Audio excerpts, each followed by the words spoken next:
Hello friends, welcome to my channel success ITI classes.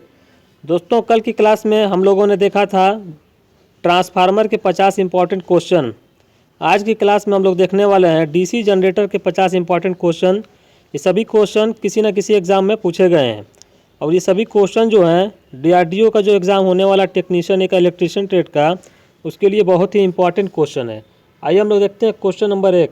Question number 1 में बोला गया है डीसी जनरेटर किस ऊर्जा को किस ऊर्जा में बदलता है। तो देखिए, सबसे पहले हम लोग क्या करते हैं, जनरेटर जो होता है आप लोग देखे होंगे, जनरेटर को हम लोग क्या करते हैं, हैंडल लगा करके उसके शाफ्ट पर घुमाते हैं। यानी कि घुमा रहे हैं हम लोग, तो हम लोग कौन सी एनर्जी दे रहे हैं जनरेटर को, यांत्रिक ऊर्जा। यांत्रिक ऊर्जा जिसको बोलते हैं मैकेनिकल एनर्जी, हम लोग जनरेटर को देते हैं।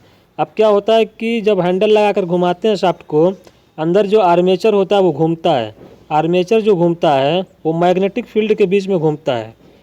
जो फैराडे का एक नियम है कि जब हमारा कंडक्टर मैग्नेटिक फील्ड के बीच में घुमाएंगे तो वहाँ पर ईएमएफ मिल जाएगा। तो हम लोग को एक ईएमएफ मिल जाता है, यानी कि इलेक्ट्रोमोटिव फोर्स। हम लोग को ईएमएफ मिल गया तो हम लोग को करंट भी मिल जाएगी। तो हम लोग को क्या मिल रहा है, ये इलेक्ट्रिकल एनर्जी यानी कि विद्युत ऊर्जा मिल रही है। हम लोगों ने क्या दिया, यांत्रिक ऊर्जा, हम लोग को क्या मिल गई, विद्युत ऊर्जा। तो जनरेटर किसको बदल रहा है, यांत्रिक ऊर्जा को किस में बदल रहा है, विद्युत ऊर्जा में। आइए देख लेते हैं ऑप्शन। चुंबकीय ऊर्जा को विद्युत ऊर्जा में, ये नहीं होगा। विद्युत ऊर्जा को चुंबकीय ऊर्जा में, नहीं होगा। विद्युत ऊर्जा को यांत्रिक ऊर्जा में, ये भी नहीं होगा। ऑप्शन नंबर डी इसका सही हो जाएगा, यांत्रिक ऊर्जा को विद्युत ऊर्जा में। ऑप्शन नंबर डी सही है। क्वेश्चन नंबर 2 में पूछा गया है डीसी जनरेटर किसके सिद्धांत पर काम करता है। पारस्परिक इंडक्शन, अभी हम लोगों ने क्या देखा, पारस्परिक इंडक्शन के सिद्धांत पर हम लोग का जो काम करता है, म्यूचुअल इंडक्शन जिसको बोलते हैं, वो होता है ट्रांसफार्मर। लेंज का नियम डीसी मोटर में लगता है। ओम का नियम, ये भी डीसी जनरेटर में इसके सिद्धांत पर काम नहीं करता है। अब अगला ऑप्शन जो दिया हुआ है फैराडे के विद्युत चुंबकीय इंडक्शन के सिद्धांत पर, यही सही हो जाएगा। क्योंकि अभी हम लोग जाने हैं कि जब हम लोग डीसी जनरेटर को आर्मेचर घूमता है मैग्नेटिक फील्ड के बीच में, तो फैराडे के नियम के अनुसार ईएमएफ मिलता है। तो डीसी जनरेटर किसके सिद्धांत पर काम करता है, फैराडे के विद्युत चुंबकीय इंडक्शन के सिद्धांत पर। ऑप्शन नंबर डी सही हो जाएगा। क्वेश्चन नंबर 3 में पूछा गया डीसी जनरेटर में पोल शू का क्या कार्य है। देखिए, पोल शू हमारा इस तरीके से होता है, ये होता है पोल शू। ये जो भाग है इसको बोलते हैं पोल कोर, और ये वाला जो हिस्सा है पूरा, ये इसको बोलते हैं पोल शू। इसी के बारे में बात कर रहा है। अब देखिए, इस पर हम लोग क्या करते हैं, फील्ड वाइंडिंग करते हैं। पोल का जो कोर होता है इस पर फील्ड वाइंडिंग की जाती है। अब पोल शू जो होता है, ये हमारा पूरा भाग जो है पोल शू, ये क्या कर रहा है, फील्ड वाइंडिंग को देखिए सहायता प्रदान कर रहा है, यानी कि ये वाइंडिंग नीचे ना गिरे, इसको सहायता भी दे रहा है। दूसरा काम क्या होता है कि जब फ्लक्स आता है तो फ्लक्स इस तरीके से, देखिए इसका शेप इसलिए बनाते हैं ताकि फ्लक्स का डिस्ट्रीब्यूशन समान रूप से करे।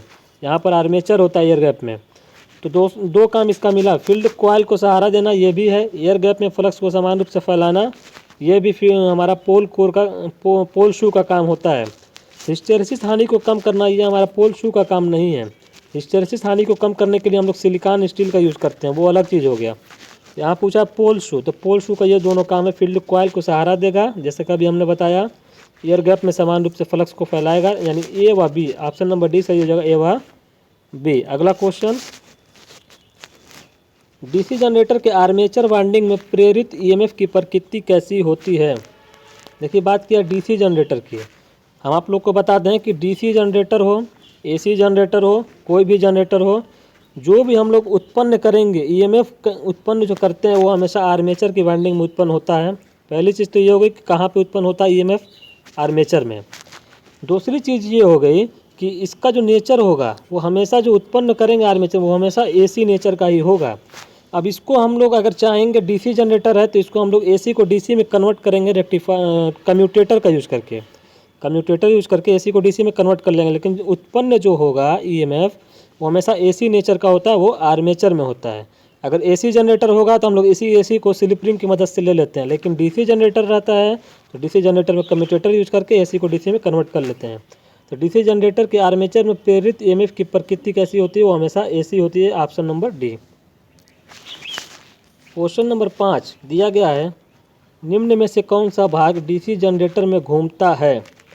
अभी हमने बताया था क्वेश्चन नंबर 1 में ही इसका जिक्र किए थे कि डीसी जनरेटर में हम लोग शाफ्ट पर हैंडल लगा के जब घुमाते हैं तो क्या घूमता है, आर्मेचर घूमता है। आर्मेचर मैग्नेटिक फील्ड के बीच में घूमता है, अंदर मैग्नेटिक फील्ड होता है, तो जब घूमता है तो फैराडे के अनुसार एक ईएमएफ मिल जाता है। तो कौन सा भाग घूमता है डीसी जनरेटर में, वो होता है आर्मेचर, ऑप्शन नंबर सी।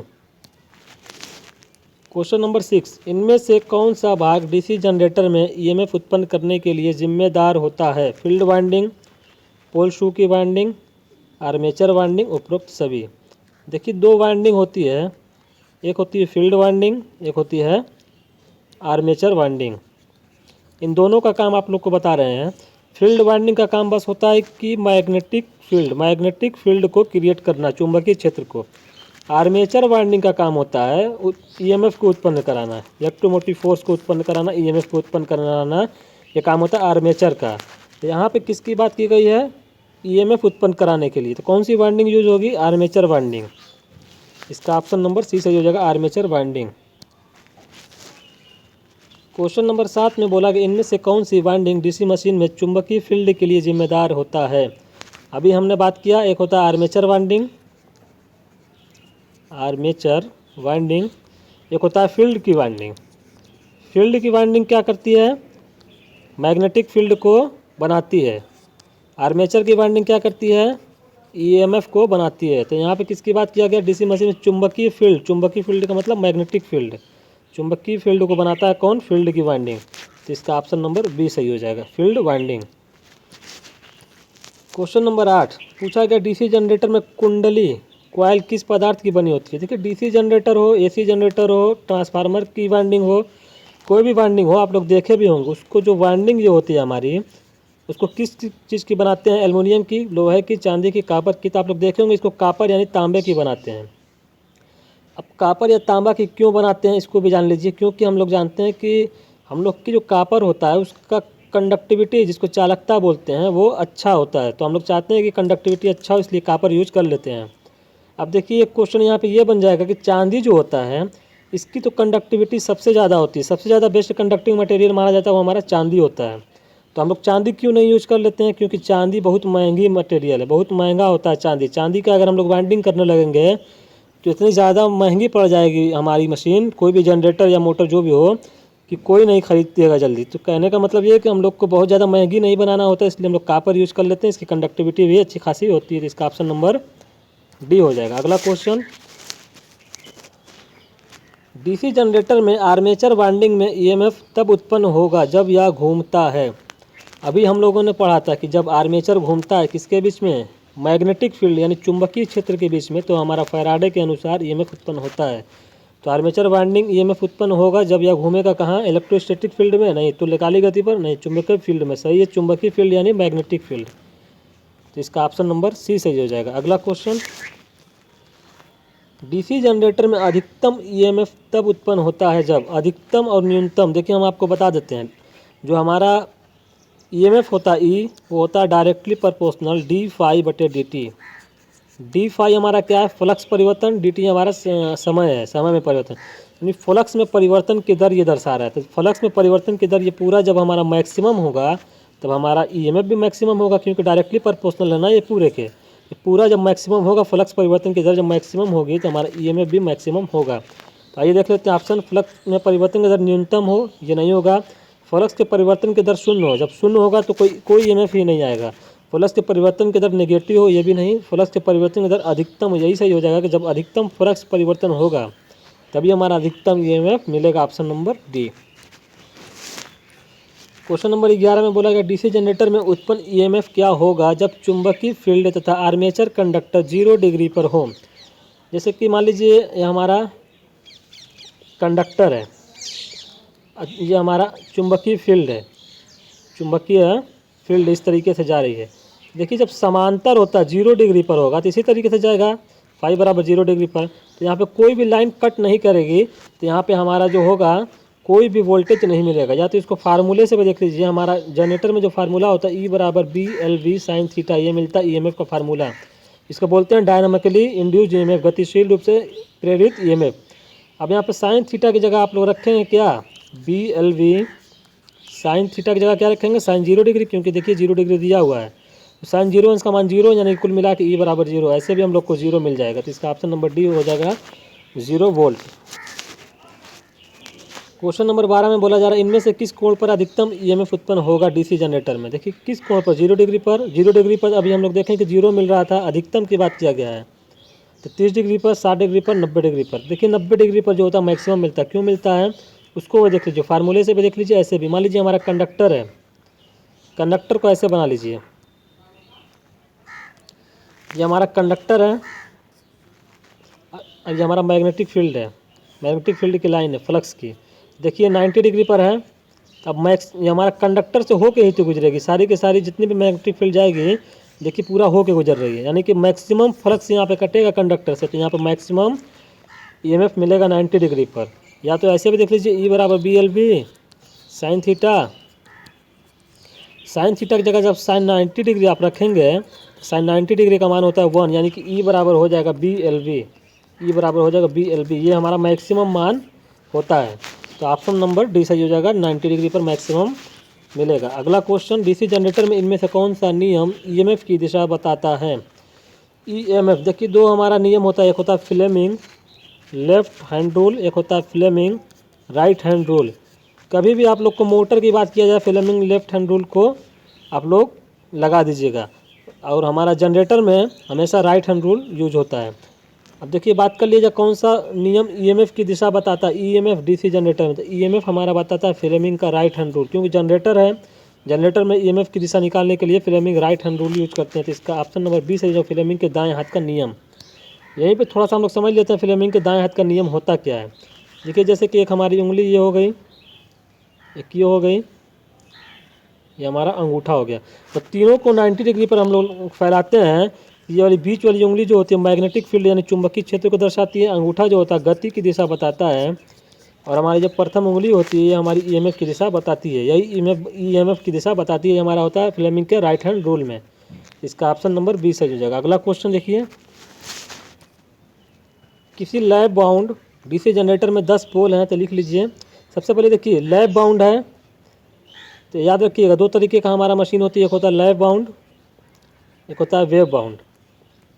लैब बाउंड में हमेशा A बराबर P लेते हैं, यानी कि पोल की संख्या नंबर ऑफ समांतर पाथ बराबर होता है। वेव बाउंड में A बराबर 2 लेते हैं। अब आइए क्वेश्चन पर, लैब बाउंड है, कितना पोल है, 10 पोल, P बराबर 10। जब P बराबर 10 है तो हम लोग A बराबर P लेते हैं लैब में, तो यहाँ पे A बराबर 10 ले सकते हैं। अब बात करते हैं फ्लक्स का मान कितना, 2 मिली वेबर। फाइव बराबर दिया हुआ है 2 मिली वेबर, यानी कि इसको हम लोग वेबर में कन्वर्ट कर लेंगे। फाइव बराबर 2 गुते 10 के पावर -3 वेबर। 1000 कंडक्टर है, Z बराबर 1000, कंडक्टर की संख्या को Z से लिखते हैं। 600 RPM पर चल रहा है, N बराबर 600 RPM। तो जनरेटर में EMF निकालना है, फार्मूला लगा लीजिए, E बराबर P5 ZN बटे में 60 है। इसी में मान रख लीजिए, P का मान कितना है, 10 पोल, फाई का मान दिया हुआ है 2 गुणित 10 के पावर -3, 10 के पावर, देखिए यहाँ पर रख लेते हैं, ये 10 पोल हो गया, फाई का मान होगा 2 गुणित 10 के पावर। देखिए अब सब मान हम लोगों ने लिख लिया है, यहाँ पे डायरेक्ट हम लोग रख के हल कर लेते हैं। E बराबर क्या आ जाएगा, P5 ZN बटे में 60 है। आइए मान को रखते हैं, P बराबर क्या है, 10 पोल है, फाई बराबर क्या है, 2 मिली वेबर। अभी हम लोगों ने सब देखा है, 2 गुणित 10 के पावर -3 क्यों किए, मिली वेबर है तो वेबर में कन्वर्ट हो गया। Z बराबर 600 कंडक्टर है, N बराबर स्पीड कितना है, नहीं Z बराबर नंबर ऑफ कंडक्टर हम लोग को 1000 दिया गया है। देखिए यहाँ पे 1000 कर लीजिए, Z का मान हम लोगों ने कितना रखा है 1000, और स्पीड कितने रखे हैं 600। अब बटे में 60 गुणित A बराबर क्या रखेंगे हम लोग, लैब बाउंड होते हैं, अभी हमने बताया था कि A बराबर P यानी नंबर ऑफ पोल्स के बराबर, तो पोल्स हमारा 10 है। ये 10 से 10 कैंसिल, 60 दहा में 600। अब देखिए 10 के पावर -3 है, ये 10 के पावर 3 होगा, आपस में कैंसिल, ये 10 दूना 20, कुल मिला के हम लोग को क्या मिल गया 20, यानी कि E बराबर मिल गया 20 वोल्ट। इसका ऑप्शन नंबर सी से हो जाएगा 20 वोल्ट। अगला क्वेश्चन देखिए, क्वेश्चन नंबर 5। क्वेश्चन नंबर 5 में बोला गया 8 पोल का वेव बाउंड का जनरेटर। अब देखिए वेव बाउंड है, ए बराबर तो यहाँ पे दिया हुआ 8, दूसरा वेव बाउंड है, सॉरी 8 पोल की बात किया है ना, तो 8 पोल P बराबर तो 8 दिया हुआ है। दूसरा बात कर रहा है वेब बाउंड, तो वेब बाउंड है तो यहाँ पे A बराबर 2 लिख लीजिए। A बराबर 2 हमारा फिक्स है वेब बाउंड में। 5 मिली वेबर का फ्लक्स है, फाई बराबर 5 मिली वेबर है, 10⁻³ से गुणा करके वेबर में कन्वर्ट करिए, क्योंकि ज़्यादातर फ्लक्स हमारा जो देता है एग्जाम में ऐसे ही देता है मिली वेबर में, तो आप लोग याद रखिएगा वेबर में ही कन्वर्ट करना होता है वेबर, क्योंकि जब वेबर में होगा तभी हमारा EMF जो होता है वोल्ट में मिलेगा। तो मिली वेबर था, हमने क्या किया वेबर में कन्वर्ट कर लिया। अब 600 कंडक्टर हैं तो Z बराबर 600, 1000 RPM पे चल रहा है तो N बराबर जो स्पीड है वो 1000 है। अब निकालना क्या है EMF, फार्मूला लगा लीजिए E बराबर P∅ ZN/60 है। चलिए अब मान रख देते हैं, P दिया हुआ 8 पोल, फाई दिया हुआ है 5 × 10⁻³ और दिया हुआ Z हमारा कंडक्टर कितना 600, N दिया हुआ है 1000/60, A बराबर 2 फिक्स होता है वेब बाउंड में। अब इसको हल कर लीजिए, 2 चौको 8, 60 दाम है 600, ये 10⁻³ ये 10⁻³ होगा, आपस में कैंसिल हो जाएगा। अब देखिए 4 × 6 20, 20 दाम है 200, तो कुल मिला के हम लोग को E बराबर क्या मिल गया 200 वोल्ट। तो ऑप्शन नंबर कौन सा मैच कर रहा है, ऑप्शन नंबर B 200 वोल्ट। ये क्वेश्चन इस तरीके से न्यूमेरिकल क्वेश्चन आप लोग से एग्जाम में पूछे जाते हैं। लैप बाइंडिंग में पोल की संख्या और समांतर पथ की संख्या में क्या संबंध है, अभी हमने क्या बताया, लैप बाइंड होता है, एक लैप होता है, एक होता है वेब बाइंडिंग। देखिए यहाँ पे A P एक साथ मिल रहे हैं, तो यहीं से याद कर लीजिए कि A बराबर P होता है, यानी कि number of poles number of parallel paths बराबर होते हैं। अब वेब बाइंडिंग में हमेशा A बराबर 2 लेते हैं, चाहे जितना भी पोल हो वेब बाइंडिंग में A बराबर 2 ही लेंगे। तो लैप बाइंडिंग की बात किया गया, पोल की संख्या और समांतर पथ की संख्या क्या है, देखिए A बराबर P यानी दोनों बराबर हैं। तो ऑप्शन नंबर दिएगा, पोल की संख्या समांतर पथ से ज़्यादा होती है, नहीं होती है। समांतर पथ की संख्या पोल की संख्या से ज़्यादा, नहीं। पोल की संख्या समांतर पथ की संख्या के बराबर, ऑप्शन नंबर C सही हो जाएगा। देखिए क्वेश्चन नंबर 17 में पूछा गया, वेब बाउंड मशीन में समांतर पथ की संख्या कितनी होती है। अभी हमने क्या बताया, वेब बाइंडिंग वाली जो मशीन होती है उसमें हमेशा A बराबर 2 लेते हैं, A हमारा समांतर पथ होता है, इसको हमेशा 2 ही लेते हैं। अगला क्वेश्चन नंबर 18, देखिए दिया गया, ज़्यादा करंट को प्राप्त करने के लिए कौन सी वाइंडिंग करनी चाहिए। यहीं पे देख लेते हैं, देखिए एक होता है लैप बाइंडिंग, एक होता है वेब बाइंडिंग। जैसा कि अभी हम लोग देखे हैं, जब हम लोग को ज़्यादा करंट चाहती है, ज़्यादा करंट को I से लिखते हैं, और कम वोल्टेज को B से लिख देते हैं। तो जब ज़्यादा करंट और कम वोल्टेज चाहिए तो लैप बाइंडिंग यूज करेंगे, जब कम करंट और ज़्यादा वोल्टेज चाहिए तो हम लोग वेब बाइंडिंग यूज करेंगे। कौन सा पूछा, ज़्यादा करंट को प्राप्त करना है तो ज़्यादा करंट के लिए लैप बाइंडिंग यूज करेंगे, तो इसका ऑप्शन नंबर A सही हो जाएगा, लैप बाइंडिंग। यहीं पे देख लीजिए ये वाला भी क्वेश्चन नंबर 19 को, ज़्यादा वोल्टेज के लिए कौन सी वाइंडिंग प्रयोग करेंगे। तो अभी हमने क्या बताया, ज़्यादा वोल्टेज के लिए हम लोग वेब बाइंडिंग को यूज करेंगे, ऑप्शन नंबर B। अगला क्वेश्चन, DC जनरेटर में MNA का फुल फॉर्म क्या होता है। MNA देखिए, MNA होता है एक होता है GNA। MNA का फुल फॉर्म होता है मैग्नेटिक न्यूट्रल एक्सिस। क्या होता है, मैग्नेटिक न्यूट्रल एक्सिस। आइए ऑप्शन में देखते हैं, मैग्नेटिक नेम आर्मेचर नहीं, मोटर न्यूट्रल एक्सिस नहीं, मैग्नेटिक न्यूट्रल एक्सिस हो जाएगा option number C, magnetic neutral axis. अगला क्वेश्चन नंबर 21, बोला जा रहा है कि DC जनरेटर में फ्लेमिंग के दाहिने हाथ के नियम में अंगूठा क्या बताता है। अभी हमने क्या देखा था, दाहिने हाथ का नियम। तो दाहिना हाथ का नियम कुछ इस तरीके से होता है, जब हम लोग अपनी तीनों उंगलियों का अंगूठे के जो बगल वाली उंगली होती है उसको बीच की उंगली बोलते हैं, और एक हमारा उसके बगल वाली जो उंगली होती है उसको बोलते हैं प्रथम उंगली। तो ये हमारी प्रथम उंगली हो गई, ये क्या बताएगी, EMF। ये क्या बताती है बीच की उंगली, चुंबकीय क्षेत्र यानी मैग्नेटिक फील्ड। ये जो होता है फोर्स या गति की दिशा बताती है, बल या गति की दिशा। अब आइए क्वेश्चन पे कि अंगूठा क्या बताएगा, ये हमारा अंगूठा क्या बता रहा है, फोर्स यानी बल या गति की दिशा बताता है। इसका ऑप्शन नंबर C से जो गति की दिशा। क्वेश्चन नंबर 22 में पूछा गया, लैप बाइंडिंग को किस तरह की बाइंडिंग कहा जाता है।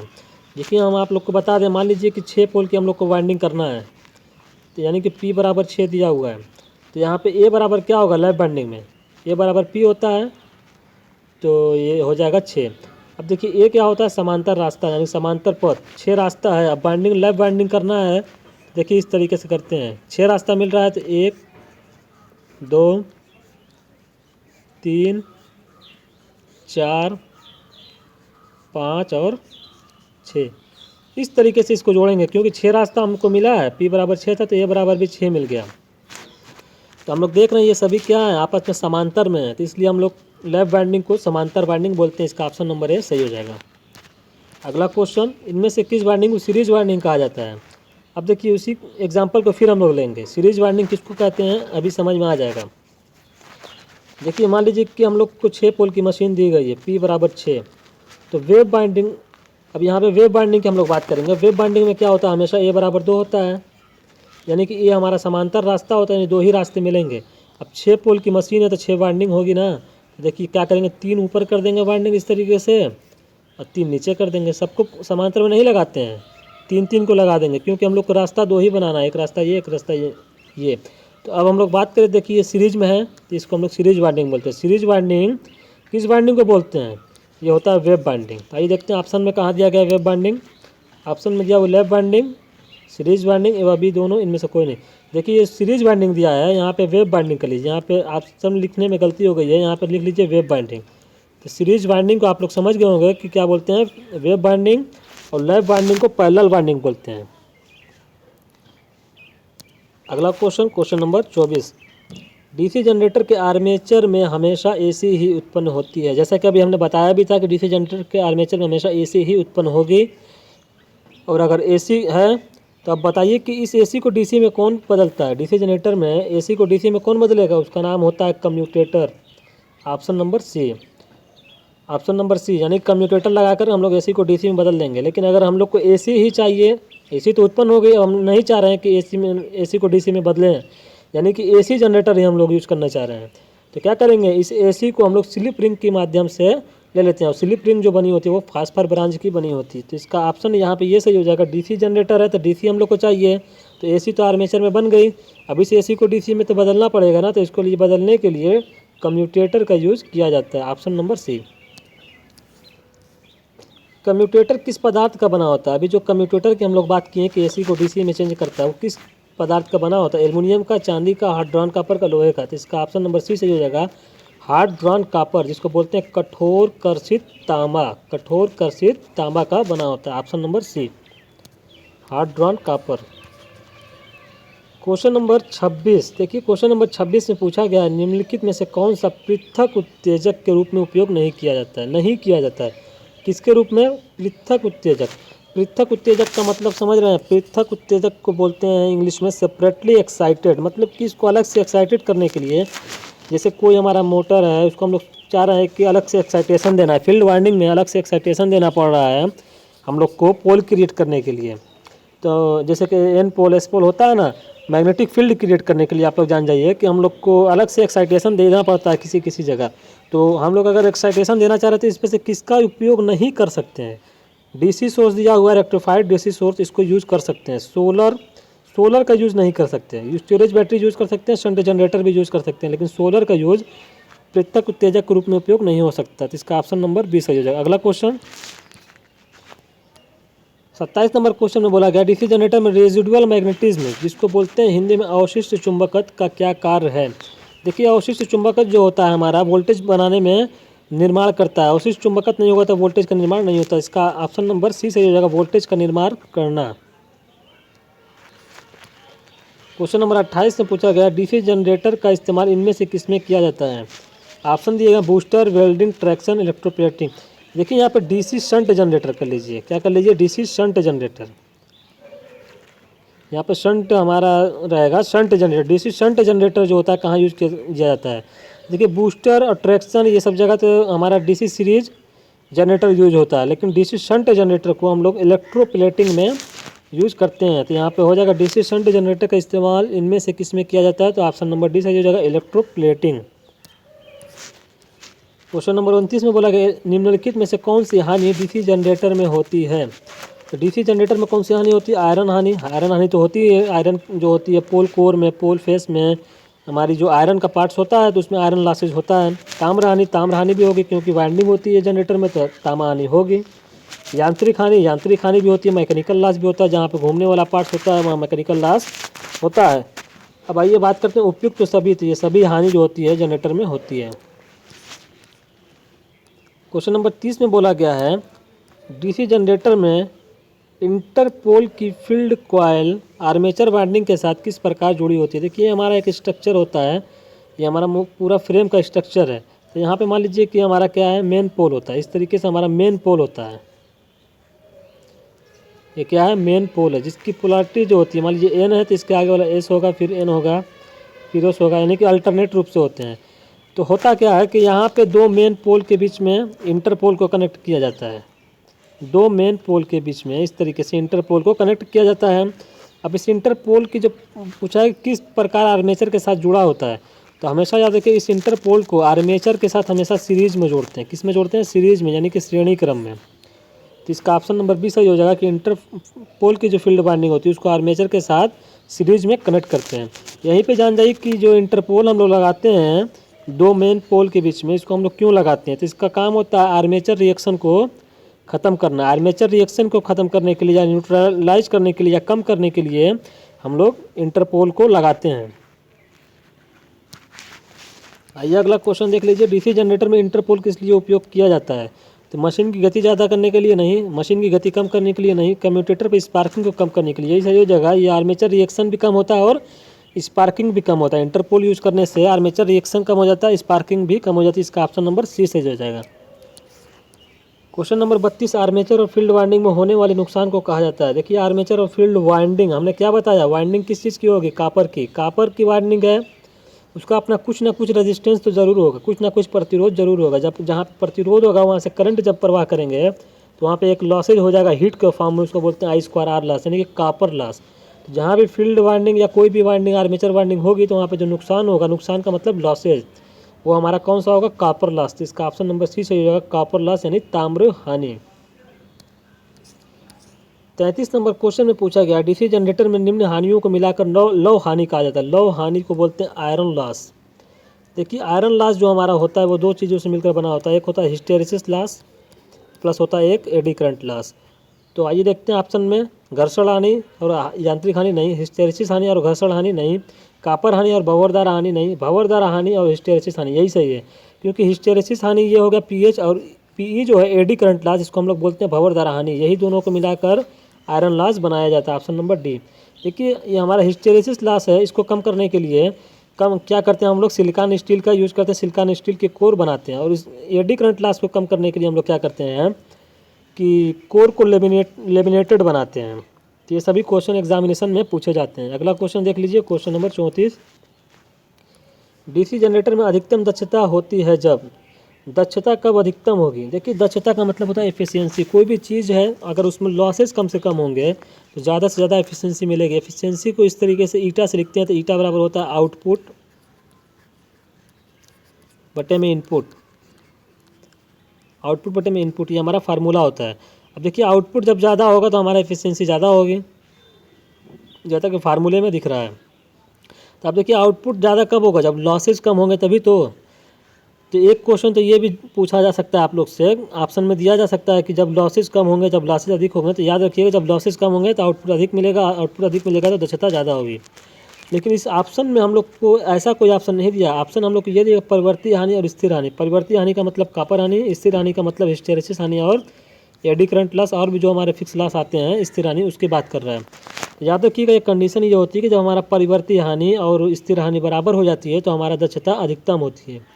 देखिए ऑप्शन में कौन सा दिया हुआ है, परिवर्ती हानि स्थिर हानि से कम हो, परिवर्ती हानि स्थिर हानि से ज़्यादा हो, परिवर्ती हानि स्थिर हानि के बराबर हो। जिसका ऑप्शन नंबर सी से हो जाए, परिवर्तित हानि यानी वेरिएबल लॉस जो होता है स्थिर हानि यानी कांस्टेंट लॉस के बराबर हो जाए। Variable loss is equal to constant loss जब होता है तो हमारा डीसी जनरेटर में अधिकतम दक्षता हो जाती है। Option number C. अगला क्वेश्चन, क्वेश्चन नंबर 35 में बोला गया है डीसी जनरेटर में डमी कॉइल क्यों प्रदान किया जाता है। डमी कॉइल, देखिए ये डमी कॉइल जो होता है इसका काम होता है मैकेनिकली बैलेंस प्रदान करना रोटर को, यानी कि जो रोटर होता है मैकेनिकली इधर उधर घूमे ना, उसको मैकेनिकली बैलेंस यांत्रिक रूप से संतुलन देने के लिए हम लोग डमी कॉइल का यूज़ करते हैं। इसका ऑप्शन नंबर डी सही हो जाएगा, रोटर को यांत्रिक रूप से संतुलन प्रदान करने के लिए। अगला क्वेश्चन, क्वेश्चन नंबर 36 में बोला गया डीसी जनरेटर में भंवर द्वारा हानि किसके समानुपाती होती है। देखिए भंवर द्वारा हानि का फार्मूला होता है पीई बराबर, पीई से लिखते हैं एडी करंट लॉस या भंवर द्वारा हानि, वो होता है B square F square T square V watt. तो देखिए हमारा भंवर द्वारा हानि जो होता है, एफ हमारा फ्रिक्वेंसी है, टी मोटाई है, बी हमारा फ्लक्स डेंसिटी है, एडी करंट क्लास है, पी। तो यहाँ पे बी देखिए हम लोग को फ्लक्स घनत्व की बात किया है ना, तो बी हमारा फ्लक्स घनत्व है। तो फ्लक्स घनत्व क्या स्क्वायर के समानुपाती है एडी करंट क्लास। यहाँ पे हो जाएगा ऑप्शन नंबर सी, फ्लक्स घनत्व का स्क्वायर। 37 नंबर क्वेश्चन में बोला गया 4 पोल का डीसी जनरेटर 1500 आरपीएम की स्पीड पर चलाने के लिए आवृत्ति का मान क्या होगा। देखिए हम लोग का एक फार्मूला होता है एन एस बराबर 120 से बटे में पी। यहाँ से एफ बराबर निकालिएगा तो हो जाएगा एन पी बटा 120, क्योंकि एफ हम लोग को निकालना है आवृत्ति। स्पीड क्या दिया हुआ है, एन बराबर स्पीड दिया हुआ है 1500, पी बराबर नंबर ऑफ पोल्स दिया हुआ है 4 बटे में 120 हो जाएगा। 4 से काटिए इसको, 4 3 12, एक जीरो बचेगा, यहाँ जीरो से जीरो कैंसिल, बच गया 150, यानी 3 5 15, यहाँ पे बच जाएगा 50 हर्ट्ज बच जाएगा, जो कि हमारे इंडिया में स्टैंडर्ड फ्रिक्वेंसी माना गया है 50 हर्ट्ज। वही आया है कि 50 हर्ट्ज फ्रिक्वेंसी हमारी आएगी। कहीं कहीं एग्जाम में ये भी पूछा जाता है कि हमारे भारतवर्ष में आवृत्ति का मान कितना माना गया है फ्रिक्वेंसी का, तो याद रखिएगा 50 हर्ट्ज। डीसी जनरेटर में लैप वाइंडिंग को किस लिए प्रयोग किया था। देखिए लैप वाइंडिंग, कौन सी वाइंडिंग है, लैप वाइंडिंग।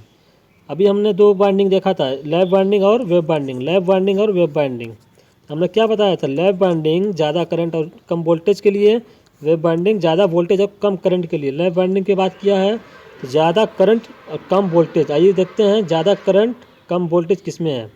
तो देखिए ऑप्शन नंबर बी में दिया हुआ है उच्च करंट उच्च वोल्टेज, ये भी नहीं होगा। निम्न करंट निम्न वोल्टेज, ये भी नहीं होगा। उच्च करंट निम्न वोल्टेज, यही हो जाएगा कि हाई करंट और low voltage. Option number C सही हो जाएगा।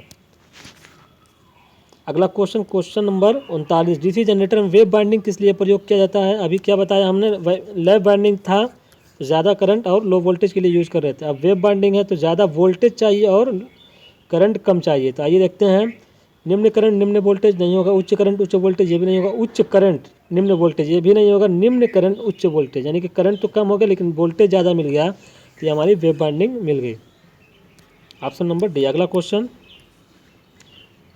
डीसी जनरेटर में फील्ड वाइंडिंग का प्रतिरोध 20 ओम है, तो धारा का मान 5 एम्पियर है, तो कॉपर लॉस कितना होगा। देखिए कॉपर लॉस जो हमारा होता है, कॉपर लॉस, कॉपर हानि, कॉपर लॉस जो होता है वो होता है आई स्क्वायर आर। कोई भी वाइंडिंग का प्रतिरोध जो होता है आई स्क्वायर आर के फॉर्म में अपने अंदर हीट के फॉर्म में एक लॉसेज क्रिएट करता है, इसको बोलते हैं कॉपर लॉस। तो आई स्क्वायर आर पे इसको निकालिए, करंट दिया हुआ 5, तो 5 को स्क्वायर करिए, आर बराबर प्रतिरोध दिया हुआ है 20, तो ये हो जाएगा 25, 25 गुना 50, एक जीरो और बचेगा, यानी कि 500 वाट। इसका ऑप्शन नंबर डी सही हो जाएगा, 500 वाट का कॉपर लॉस होगा। 41 नंबर के क्वेश्चन में पूछा गया एक डीसी जनरेटर पर नो लोड पर वोल्टेज दिया हुआ 230 वोल्ट और फुल लोड पर जो वोल्टेज दिया हुआ है 200 वोल्ट है, तो वोल्टेज रेगुलेशन का मान क्या होगा। देख लीजिए वोल्टेज रेगुलेशन जो होता है वो हमारा फार्मूला होता है VNL माइनस VFL बटे में VFL। अगर परसेंटेज में निकालना है तो 100 से मल्टीप्लाई करते हैं। अब देखिए VNL क्या होता है, नो लोड पे वोल्टेज, VFL होता है फुल लोड पे वोल्टेज। तो इस फार्मूले में मान रखते हैं नो लोड पे वोल्टेज क्या है 230, तो रख देंगे VNL की जगह 230, माइनस है माइनस रख देंगे, VFL यानी फुल लोड पे वोल्टेज 200 बटे में फुल लोड पे वोल्टेज 200 गुरुते 100। अब इसको हल कर लीजिए, परसेंटेज में मिल जाएगा 100 गुना 200, ऊपर बचेगा 230 में से 200 घटाएंगे बचेगा 30 बटे में 2 है, यानी हम लोग को मिल गया क्या 15%। कितना मिल गया 15%। ऑप्शन नंबर डी सही हो जाएगा।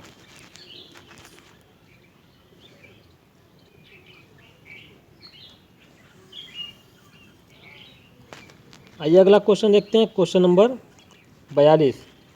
क्वेश्चन नंबर 42 में बोला गया एक शंट जनरेटर 10 एम्पियर 2 किलोवाट का लोड प्रदान करता है। जनरेटर कौन सा, शंट, और शंट वाइंडिंग में करंट दिया है 2 एम्पियर, तो आर्मेचर वाइंडिंग में धारा का मान कितना होगा। देखिए इसको बहुत ही ईजिली हम लोग हल करने वाले हैं। पहले हम लोग इसका शंट जनरेटर दिया है, शंट जनरेटर बनाएंगे। यह हमारा आर्मेचर है, क्या है आर्मेचर। अच्छा जनरेटर है तो ये करंट देगा कि लेगा, ये हमारी शंट वाइंडिंग हो गई। जनरेटर है तो करंट पैदा करेगा, उसके बाद जो करंट उत्पन्न होगी उसके बाद जो है जनरेटर उत्पन्न करंट को देगा। तो यहाँ से करंट जाएगी आर्मेचर से, जिसको बोलेंगे armature current.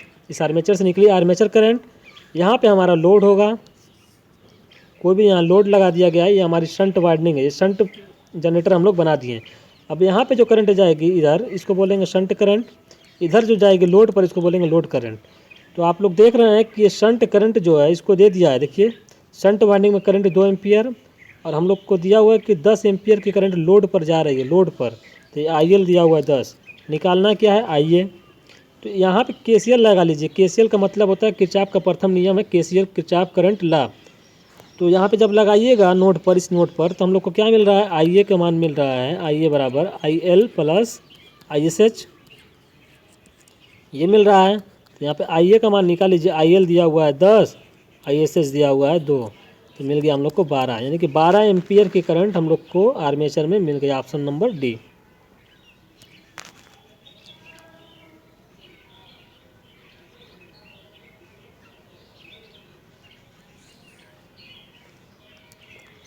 Option number D मिल गया। अब आइए अगला क्वेश्चन देखते हैं।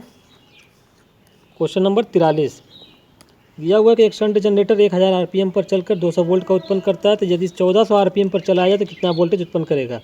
अभी हम लोगों ने एक फार्मूला देखा था, ई बराबर P5ZN/60A, ये फार्मूला देखे थे। अब देखिए 1000 आरपीएम पर चल रहा है तो 200 वोल्ट उत्पन्न कर रहा है, 1400 आरपीएम पर चलेगा तो कितना उत्पन्न करेगा। देखिए वोल्टेज ई और एन, इसी के बीच हम लोग को फार्मूला बनाना है। तो हम लोग देखेंगे तो ई डायरेक्टली प्रोपोर्शनल एन है, तो यहाँ पे हम लोग को फार्मूला क्या मिल जाएगा, E1/E2, यहाँ लिखते हैं E1/E2 बराबर N1/N2, यहीं पर रख दीजिए मान। E1 यानी कि पहला वोल्टेज हम लोग को दिया कि 200 वोल्ट उत्पन्न कर रहा था, ठीक है, 200 वोल्ट उत्पन्न कर रहा था। E2 निकालना है, और हम लोग को जो दिया हुआ था पहले कितने पे, 1000 आरपीएम पर, N1 1000 और N2 दिया हुआ है 1400। इसको आप लोग हल कर लीजिए। तो देखिए ये 2 जीरो से 2 जीरो कैंसिल कर लीजिए, 1 जीरो से 1 जीरो यहाँ कैंसिल कर लीजिए, 14 दूना 28 हो जाएगा इधर, 1 जीरो बच रहा है, यानी कि 280 वोल्ट। E2 का मान कितना मिल जाएगा, E2 बराबर 280 वोल्ट मिल जाएगा। यानी कि हम लोग को जो वोल्टेज मिलेगा 1400 आरपीएम पे जब चलाएंगे, 1000 आरपीएम की जगह 1400 आरपीएम पर हम लोग चलाएंगे तो हम लोग को क्या मिल जाएगा, 280 वोल्ट मिल जाएगा। 200 वोल्ट से बढ़कर 280 वोल्ट हो जाएगा। ऑप्शन नंबर डी सही हो जाएगा, 280 वोल्ट। क्वेश्चन में दिया गया कि यदि डीसी जनरेटर की स्पीड बढ़ जाए तो ईएमएफ क्या होगा। अभी हम लोग क्या देखें, ई बराबर P5ZN/60A हो रहा था। एन हमारा स्पीड है, ई हमारा वोल्टेज है, तो ई डायरेक्टली प्रोपोर्शनल एन है। अब यहीं पे देखिए डीसी जनरेटर स्पीड बढ़ जाए, एन बढ़ जाए तो ईएमएफ क्या होगा, ये भी बढ़ जाएगा, डायरेक्टली प्रोपोर्शनल है यानी कि समानुपाती है, तो एन बढ़ाने से ई बढ़ जाएगा, तो इसका ऑप्शन नंबर सी सही हो जाएगा, बढ़ जाएगा।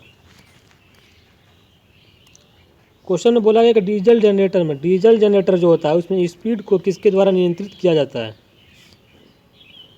डीजल जनरेटर में स्पीड नियंत्रित करने के लिए हम लोग गवर्नर का यूज़ करते हैं। ऑप्शन नंबर डी से जो है गवर्नर, गवर्नर के द्वारा हम लोग डीजल जनरेटर की स्पीड को नियंत्रित करते हैं। Option number D. अगला question, question number 46। Question number 46 में बोला गया डीसी जनरेटर का आउटपुट अभिलक्षण किस किस के बीच खींचा जाता है। देखिए अभी हम लोगों ने एक फिगर बनाया था डीसी जनरेटर का, शंट जनरेटर का। हम लोग क्या देखे थे, हम लोग को एक लोड पर करंट जो मिल रही थी, लोड पर ही तो करंट भेजना होता है। हम लोग को जो जनरेटर से यूज करना है कि लोड पर क्या जा रहा है, उसी से तो मतलब है, तभी आउटपुट पर मिलेगा। आउटपुट पर जो हम लोग को मिलता है वो लोड मिलता है। तो हम लोग क्या करते हैं, इसको लोड की करंट जो होती है वो और जो हमारा होता है टर्मिनल वोल्टेज, टर्मिनल पे जो वोल्टेज मिलता है वो, इन दोनों के बीच में जो हम लोग ग्राफ खींचते हैं उसको हम लोग बोलते हैं आउटपुट अभिलक्षण। इसको बाहरी अभिलक्षण भी बोलते हैं। इसका ऑप्शन नंबर डी से जो टर्मिनल पे वोल्टेज और लोड करंट के बीच, ये अभिलक्षण का क्वेश्चन पूछा जाता है कैरेक्टरिस्टिक से संबंधित। तो हमने 3 कैरेक्टरिस्टिक होती है, तीनों कैरेक्टरिस्टिक का क्वेश्चन लिए हैं। देखिए 46 नंबर क्वेश्चन में हम लोग देख लिया आउटपुट अभिलक्षण। अब देखिए क्वेश्चन नंबर 47, क्वेश्चन नंबर 47 में दिया गया है डीसी जनरेटर का आंतरिक अभिलक्षण एक होता है, इंटरनल कैरेक्टरिस्टिक। देखिए इंटरनल कैरेक्टरिस्टिक कहाँ होता है, अभी हमने फिगर जो बनाया था ये हमारा आर्मेचर था, यहीं से इंटरनल कैरेक्टरिस्टिक मिलती है। यहाँ से हम लोग आर्मेचर की करंट लेंगे और नो लोड पर आर्मेचर की करंट लेंगे, आर्मेचर धारा, और नो लोड पर ईएमएफ लेंगे E0। इसके बीच जब हम लोग खींचेंगे तो नो लोड ईएमएफ और आर्मेचर धारा के बीच तो हम लोग को आंतरिक अभिलक्षण मिलेगा। Option number D. अगला क्वेश्चन, क्वेश्चन नंबर 48 दिया गया है कि डीसी जनरेटर में ओपन सर्किट अभिलक्षण किसके किसके बीच खींचा जाता है। ओपन सर्किट अभिलक्षण, देखिए तीसरा अभिलक्षण हम लोग का होता है ओपन सर्किट अभिलक्षण। अब ओपन सर्किट अभिलक्षण के लिए हम लोग को नो लोड पे सेचुरेशन पॉइंट होता है और एक हमारा होता है चुंबकीय अभिलक्षण, यानी कि ऑप्शन नंबर डी सही हो जाएगा। चुंबकीय अभिलक्षण और नो लोड सेचुरेशन के बीच हम लोग खींचते हैं इसको ओपन सर्किट कैरेक्टरिस्टिक। ये तीनों अभिलक्षण आप लोग याद कर लीजिएगा, इसको एग्जाम में पूछा जाता है। डायरेक्ट आप लोग से क्वेश्चन आएगा, आईटीआई बेस्ड जो कम्पिटिटिव एग्जाम होते हैं इसमें कैरेक्टरिस्टिक से इसी तरीके से क्वेश्चन डायरेक्ट पूछ लिया जाता है कि इंटरनल कैरेक्टरिस्टिक है किसके किसके बीच खींचेंगे, आउटपुट कैरेक्टरिस्टिक है किसके किसके बीच खींचेंगे, या हमारा ओपन सर्किट कैरेक्टरिस्टिक है वो किसके किसके बीच खींचा जाता है। बस ऐसे ही क्वेश्चन पूछा जाता है, जिसको भी मालूम होता है वो सही कर देता है। तो आप लोग के लिए क्वेश्चन ढूंढ कर लाया गया है, ये बहुत ही इंपॉर्टेंट सभी क्वेश्चन लिया गया जो कि DRDO टेक्नीशियन के एग्ज़ाम में पूछने की पूरी चांस है। तो इसी तरीके का क्वेश्चन आप लोग से पूछा जाएगा DRDO में। तो देखिए क्वेश्चन नंबर 49, DC जनरेटर में GNA का मतलब क्या होता है। देखिए दो चीज़ होता है, एक होता है MNA, एक होता है GNA। अभी हमने MNA के बारे में पढ़ा था, इसका फुल फॉर्म होता है मैग्नेटिक न्यूट्रल एक्सिस। तो याद रखिएगा GNA का फुल फॉर्म होता है जियोमेट्रिकल न्यूट्रल एक्सिस। MNA का क्या होता है, magnetic neutral axis. MNA, M से मैग्नेटिक, N से न्यूट्रल, A से axis, magnetic neutral axis. GNA geometrical neutral axis. तो इसका ऑप्शन नंबर सी सही हो जाएगा, जियोमेट्रिकल नहीं, ऑप्शन नंबर सी नहीं सही होगा, ऑप्शन नंबर डी सही हो जाएगा, geometrical neutral axis. Geometrical neutral axis, इसका ऑप्शन नंबर डी सही हो जाएगा। अगला क्वेश्चन दिया हुआ कि मेन फील्ड फ्लक्स का आर्मेचर के फ्लक्स पर प्रभाव क्या कहलाता है। देखिए दो तरीके का फ्लक्स हम लोग को मिलता है, एक फील्ड वाइंडिंग से जो फ्लक्स मिलता है उसको बोलते हैं फाई फील्ड का फ्लक्स। एक आर्मेचर की जो वाइंडिंग होती है उससे भी फ्लक्स मिलेगा, जहाँ भी करंट होगी वहाँ पे फ्लक्स होगा। तो एक फील्ड का फ्लक्स मिल गया, एक हो गया आर्मेचर की वाइंडिंग से फ्लक्स मिल गया आर्मेचर फ्लक्स। फील्ड वाइंडिंग के द्वारा फील्ड का फ्लक्स, आर्मेचर वाइंडिंग के द्वारा आर्मेचर का फ्लक्स, दोनों फ्लक्स मिल गया। ये दोनों का जो प्रभाव होता है, यानी कि मेन फील्ड आर्मेचर फील्ड के पर जो प्रभाव डालती है उसको हम लोग बोलते हैं आर्मेचर रिएक्शन। क्या बोलते हैं, आर्मेचर रिएक्शन या आर्मेचर प्रतिक्रिया। इसका ऑप्शन नंबर सी से आर्मेचर प्रतिक्रिया, जिसको बोलते हैं आर्मेचर रिएक्शन इंग्लिश में। तो दोस्तों यहाँ पे हम लोगों ने 50 इंपॉर्टेंट क्वेश्चन जो कि DC जनरेटर के क्वेश्चन थे उसको बहुत ही अच्छी तरीके से सॉल्व किया है। उम्मीद है कि इसी तरीके के क्वेश्चन आप लोग के DRDO टेक्नीशियन का जो एग्ज़ाम होगा इलेक्ट्रीशियन ट्रेड का उसमें पूछे जाएंगे। तो दोस्तों और भी किसी टॉपिक पर जिस पर आप लोग क्लास चाहते हैं कमेंट बॉक्स में ज़रूर बताइएगा। हम कोशिश करेंगे कि उस पर वीडियो बनाएंगे, उस पर भी क्लास ली जाएगी जिस पर आप लोग बताएंगे जिस टॉपिक पर, वो इलेक्ट्रीशियन का कोई भी टॉपिक हो, power system, basic electronics, digital electronics, analogue electronics, या तो हमारा मशीन का कोई भी मशीन हो, single phase induction motor, 3 phase induction motor, synchronous motor, synchronous generator. कहने का मतलब है कि बेसिक इलेक्ट्रिकल बेस कोई भी टॉपिक हो, मेजरमेंट का हो, UET का कोई भी टॉपिक हो, यूटिलाइजेशन का हो, सभी टॉपिक पर, कोई भी टॉपिक पर जिस पर आप लोग चाह रहे हैं कि हाँ इस पर हमको वीडियो चाहिए, इस पर हमको क्लास चाहिए, तो आप लोग कमेंट बॉक्स में बताइएगा। हम कोशिश करेंगे कि उसी टॉपिक पर क्लास, अगली क्लास बनाई जाएगी। अगली क्लास को हम लोग उसी टॉपिक पर लेंगे जिस पर आप लोग बताएंगे। तो आप लोग ज़रूर बताइएगा किस पर क्लास, अगली क्लास लिया जाए। यहाँ पे हम लोग देखने वाले हैं। देखिए एक क्वेश्चन आप लोग के लिए लिया गया है, इस क्वेश्चन का आंसर आप लोग कमेंट बॉक्स में ज़रूर दीजिएगा। यहाँ पर हम लोग 50 क्वेश्चन कंप्लीट कर चुके हैं। अब एक क्वेश्चन आप लोग के लिए, इसका आंसर आप लोग बताइएगा। क्वेश्चन ये कि DC शंट जनरेटर है, याद रखिएगा DC शंट जनरेटर है, इसको किस प्रकार का जनरेटर कहा जाता है। नियत धारा जनरेटर, परिवर्तनीय धारा जनरेटर, परिवर्तनीय वोल्टेज जनरेटर, नियत वोल्टेज जनरेटर। देखिए नियत का मतलब क्या होता है, फिक्स्ड या कांस्टेंट। तो बताइए कि शंट जनरेटर को किस प्रकार का जनरेटर कहते हैं। 4 ऑप्शन दिए गए हैं, इसका ऑप्शन जो भी सही है, सही आंसर क्या होगा आप लोग कमेंट बॉक्स में ज़रूर बताइएगा। अगर वीडियो पसंद आई होगी, क्लास पसंद आई होगी तो हमारे चैनल को सब्सक्राइब करिएगा, अपने दोस्तों में शेयर करिएगा। फिर मिलेंगे दोस्तों नेक्स्ट वीडियो में, तब तक के लिए धन्यवाद।